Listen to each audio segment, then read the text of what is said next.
2-3 நாளாக பார்த்தீங்கன்னா ஷார்ட்ஸ் வந்து போடாமல் இருந்திருப்பேன். ஏன்னு பார்த்தீங்கன்னா எங்கள் அத்தைக்கு 16ஆம் நாள் சாமி கும்பிட்றோங்கிறதுனால நான் எங்கள் வீட்டில் கெஸ்ட்டெல்லாம் வந்திருந்தாங்க.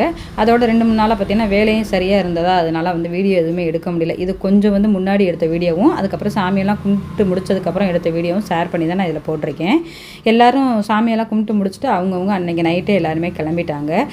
அதுக்கப்புறம் எப்பவும் போல் நான் லஞ்ச் இதெல்லாம் ரெடி பண்ணி பாப்பாவுக்கு ஸ்கூலும் என் ஹஸ்பண்டுக்கும் ஆஃபீஸ் அவங்க 2 பேரையும் அனுப்பினதுக்கப்புறம் துணியெல்லாம் நிறைய கிடந்தது. அதெல்லாம் துவைச்சி போட்டுட்டு அப்படியே ஏற்கனவே இருந்த காஞ்ச துணியெல்லாம் எடுத்துகிட்டு வந்து போட்டிருந்தேன். அதெல்லாம் வந்து மடித்து வச்சிடலாம்னு சொல்லி அதெல்லாம் மடித்து அந்தந்த கபோர்டில் வந்து அரேஞ்ச் பண்ணி எடுத்து வச்சாச்சு.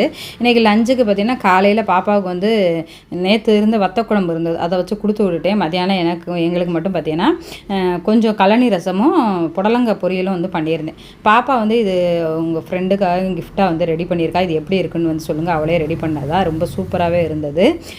நைட்டு டின்னருக்கு தோசை ஊற்றி தேங்காய் சட்னி வச்சு அன்றைக்கி டே வந்து முடித்தோம். இன்றைக்கி டே இப்படி தான் போச்சு. நாளைக்கு இன்னொரு ஷார்ட்ஸில் பார்க்கலாம். பாய்.